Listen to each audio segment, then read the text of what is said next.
Coming up, he's a star on National Geographic's Life Below Zero. Ricko DeWilde tells us what it takes to film a reality TV show. Plus, an update from Glasgow, Scotland, where Jade Begay is attending the United Nations Climate Summit. I'm Aaliyah Chavez. Join us for those interviews, plus headlines from Indian Country Today. The Walter Cronkite School of Journalism and Mass Communication at Arizona State University is a proud supporter of Indian Country Today. Students at Cronkite News and Gaylord College at the University of Oklahoma cover indigenous communities together. This important work is distributed by more than 100 news organizations. This collaboration provides a much-needed boost to coverage of Native American communities nationwide. Learn more at cronkitenews.azpbs.org.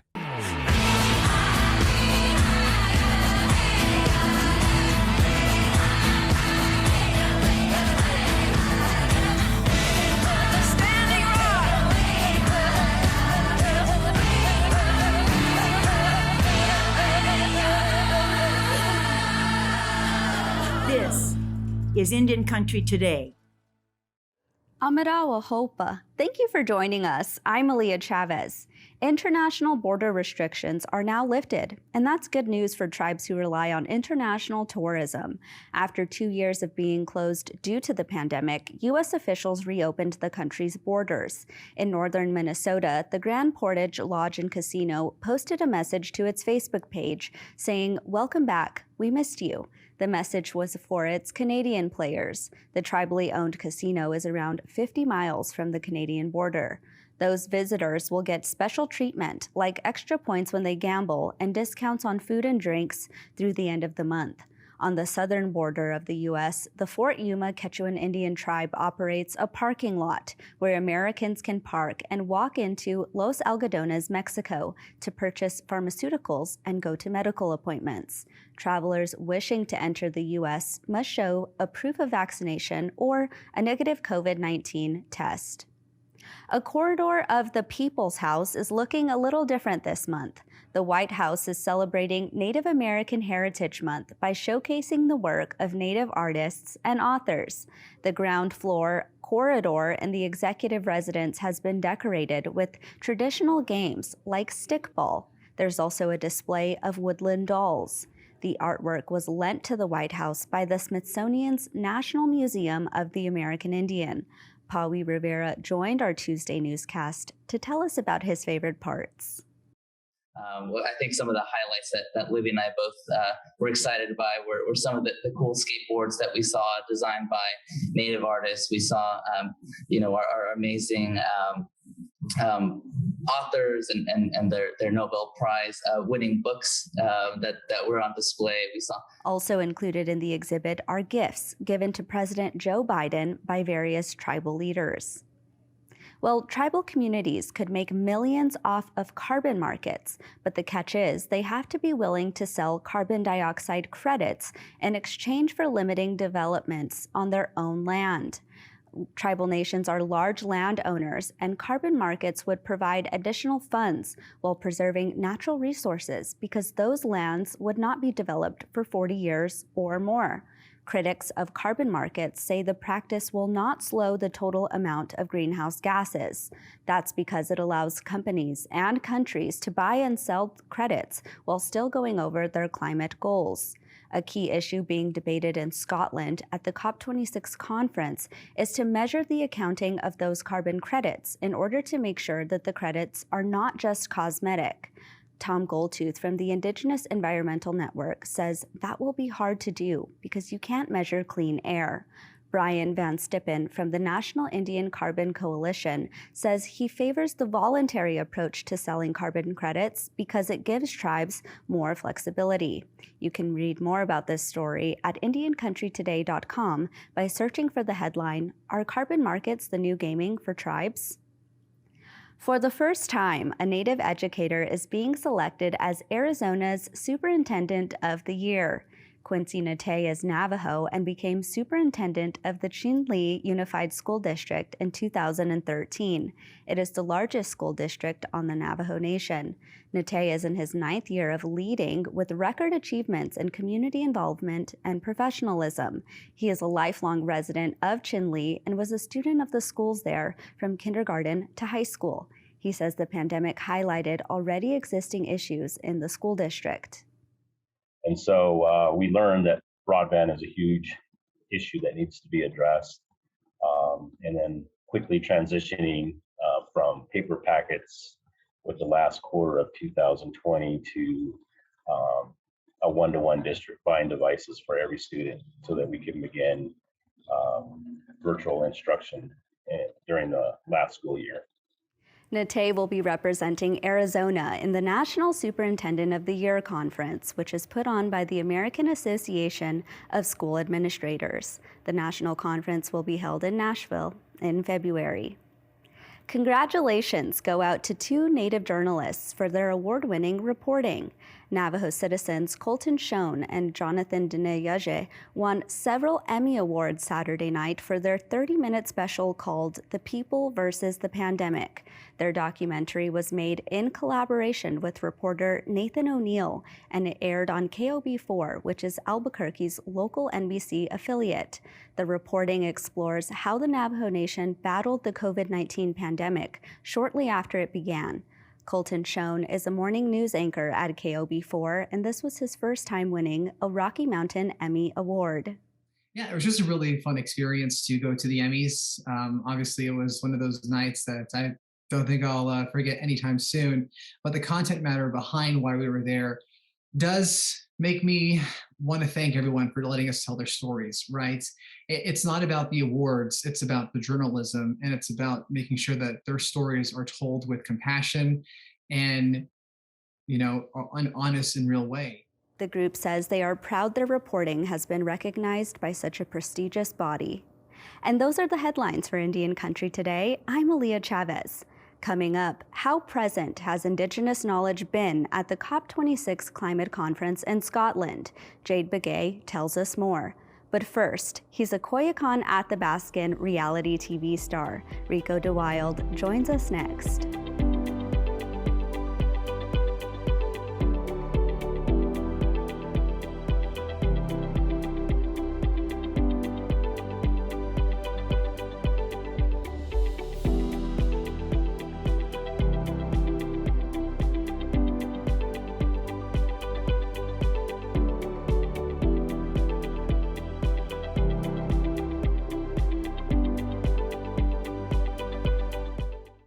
Life Below Zero is a television series airing on the National Geographic Channel. It follows residents living in the frigid winters of Alaska, many of them aiming to fish, hunt, and gather to make it through to the next season. The show has won 7 Emmy Awards. Let's take a look. Are we ready for winter? I don't know if you're ever ready for it, but that's just life out here. Alaska doesn't care about your age. I want the kids to learn you have to think ahead to survive.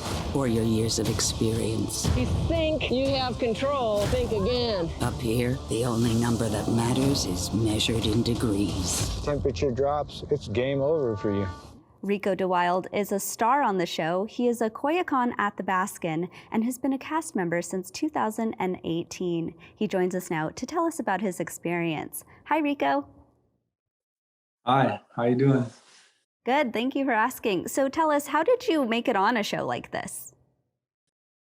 There was someone that recorded me moose hunting. He was doing a documentary for a corporation out here. And I think a new president came in and the project got dropped, but he ended up making some YouTube videos and put it up for me, got me a channel. So I was real ignorant to all that, but he actually filmed me doing a moose hunting, and that's how I got noticed by Nat Geo channel.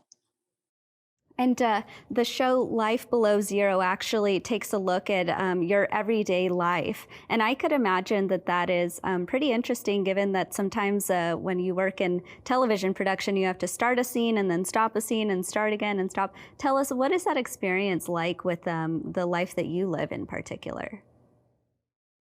Well, for one, I never thought I'd be doing TV.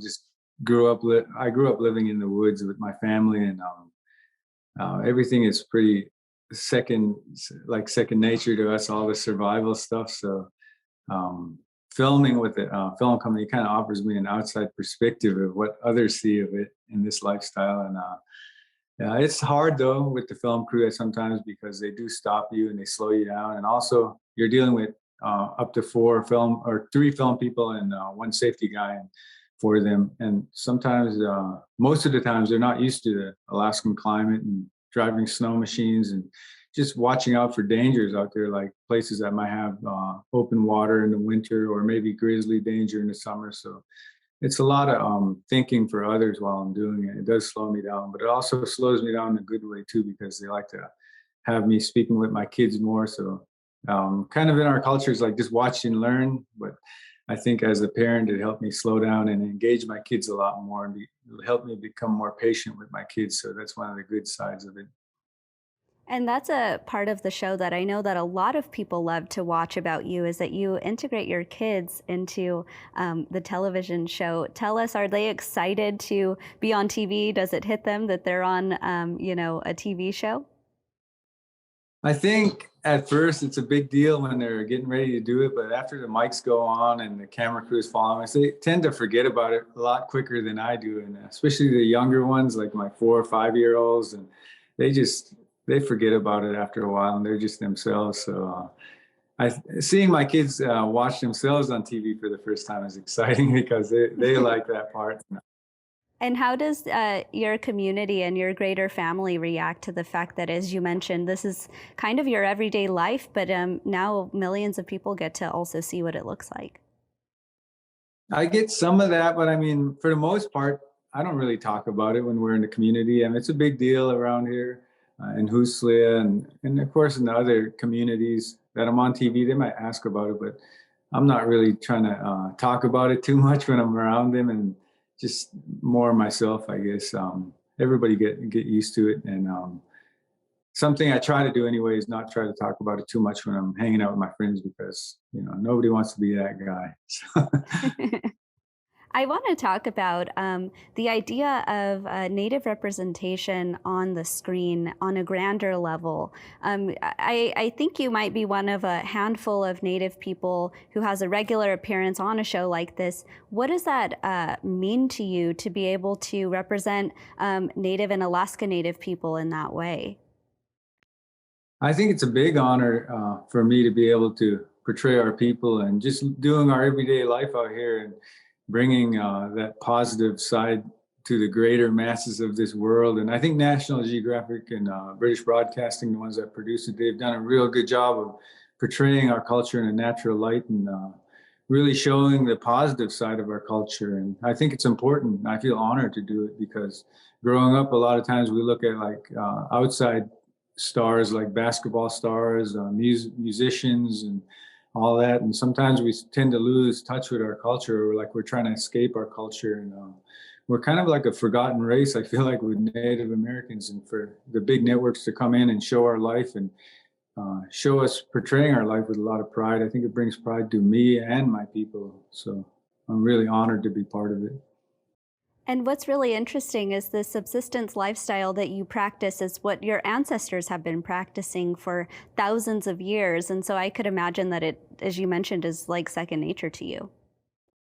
Oh yeah, for sure. It's how we survive out here as people, as natives on this land. We have to depend on knowledge passed down from generation to generation. It's even more important today to not lose it, because all the technology and all the comforts of life of this new society we're in is basically stealing our old way of life. So for the network to come in and show that part of our life and help to spread awareness about not only our culture, but about taking care of our environment and Mother Earth, I think that's really important, because natives are the #1 caretakers of this earth and the first real scientists of this earth.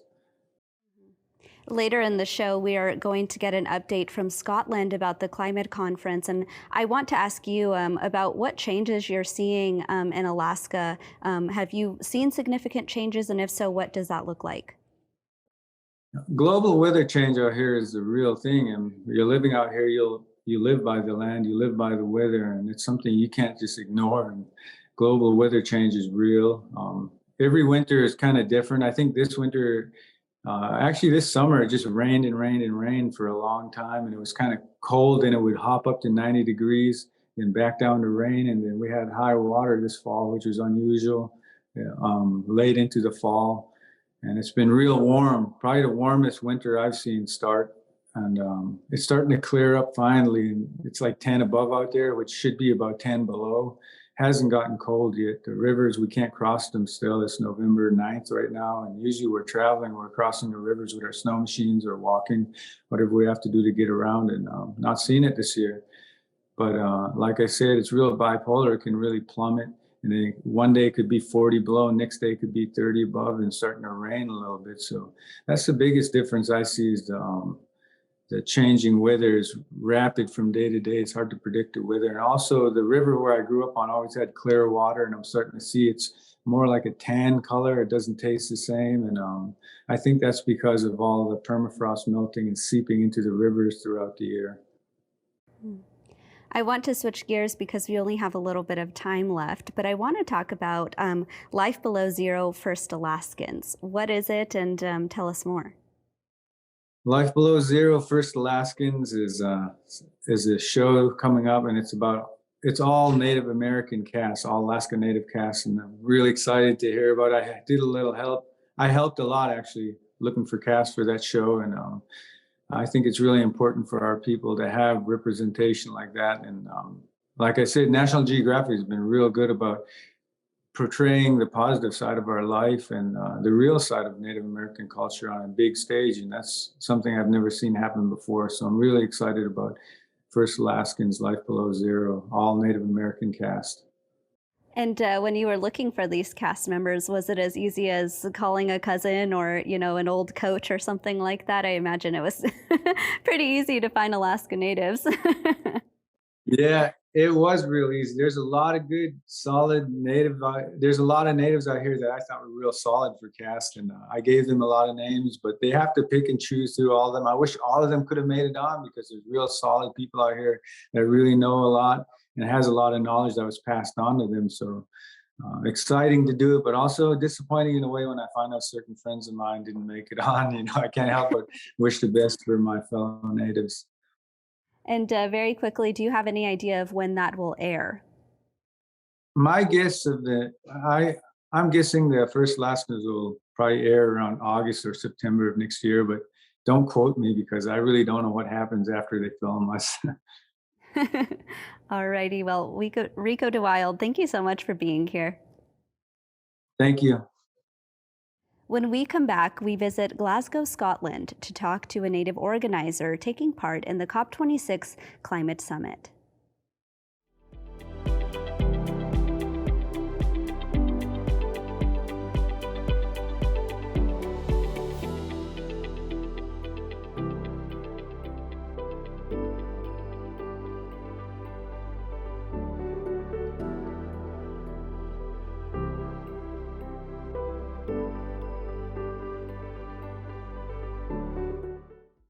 Indigenous leaders are meeting with other world leaders in Glasgow, Scotland for the United Nations Climate Conference. The goal of the gathering is to negotiate the Paris Agreement, which is an international treaty to limit global warming. Jade Begay has been attending the climate summit. She is the Climate Justice Campaign Director at Indian Collective, and she joins us now from Scotland. Hi, Jade.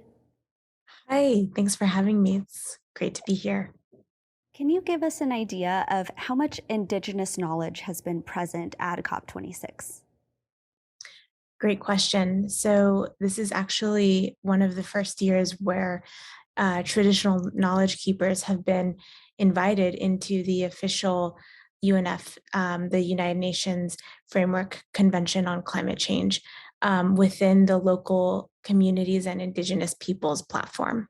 So the past 2 days, there have been knowledge keepers, traditional knowledge keepers from across Turtle Island and from across the world who have been able to speak within this official platform about the importance of traditional knowledge in mitigating and adapting to the climate crisis. And something really interesting that we've been watching from the US, of course, is that these Indigenous leaders are given the same platform as leaders from major countries around the world. And I could imagine that seeing them speak on a platform like this is probably really special. Yeah, it's a huge deal, and I think it challenges a common narrative we see even taking place right now, that the COP is a failure, or that inherently we won't win. And while yes, there's truth to this being a very complicated and challenging and frustrating um, place and structure, um, there at the same time there is a lot of progress that has happened, especially since the establishment of the local communities and Indigenous peoples platform, the LSIP, as we call it. And it's the sixth year that this group, this official forum, has been meeting. And one of the, like I said earlier, um, big one of the big movements, or one of the big pivotal moments, has been including our knowledge keepers in this year's COP26. So yeah, a lot of hard work has happened to get us here. And I personally really try to challenge, this notion that, COP26 altogether is a failure, because a lot of our peoples back from Turtle Island, as well as folks, Indigenous folks from across the world, have worked really hard for this type of representation. With all that you've just shared, in your opinion, do you think that meaningful change has happened so far at COP26? It's hard to say right now. I think there have been, in the last week, some big commitments. There's been a $1.7 billion investment to Indigenous communities from philanthropy. There's been a commitment from different nation states to reduce deforestation by 2030. These are great steps in the right direction. We also, when it comes to the US and our domestic issues, we had the Build Back Better Act pass just in the last couple days. And there are provisions within the Build Back Better Act that are really huge for Native communities, Indigenous communities. So yes, within the last week, there have been really big milestones. But our critique is that some of these timelines aren't quick enough. When it comes to the deforestation point, 2030, we might not have forests left to protect by then, because forests are being cut down now. So a lot of Indigenous peoples, and not just us from the US, but those coming from different parts of the world, especially the Amazon, especially the global South, where deforestation is happening rapidly, they want those timelines to be sped up. They want those timelines to be, ending deforestation next year, or sooner than 2030. So yes, there has been progress, but as Indigenous peoples who are seeing the impacts of the climate crisis and the impacts from extractive industry first and worst, we want quicker and more urgent solutions. I want to talk about what we're hearing from experts and scientists who are saying that COP26 is what they're calling the last real chance at stopping global warming. Is that something that you agree with, and what are your thoughts on that? Certainly one of the bigger um, moments in the climate crisis. We're here on the heels of getting this Code Red report from the IPCC, the Intergovernmental Panel on Climate Change, back in August, when they shared, that as humanity, we're in this Code Red moment, and we need to reduce carbon emissions rapidly to avoid reaching a global temperature of or warming of 1.5 degrees Celsius, or surpassing that. And we are on the track to surpass that threshold. So yes, it's really important, this particular COP. And at the same time, when I'm here working with my colleagues and my allies from across the world, I'm reminded that it's the grassroots organizing, it's our people healing and working together and building networks and strengthening this global Indigenous solidarity that is also going to help us get through, because we know what we're going through, we know what solutions we need. And I feel really proud working with an organization like Andean Collective that is, moving investments and moving resources into Indigenous communities to resource our communities now. Like I said, that urgency is really important. So in my work, I'm really, like I said, I'm really proud and honored to be able to hear and address the impacts that our communities are facing in this moment, and being able to respond to those needs right now. And we're just building that muscle here. Great. Well, Jade Begay, thank you so much. Thank you. And that's a slice of our Indigenous world. Thank you for watching. For all the latest news and updates, visit us anytime at IndianCountryToday.com. I'm Malia Chavez. Sometimes you got to take a stand just because you know you can. Oh, you got to run, you got to run.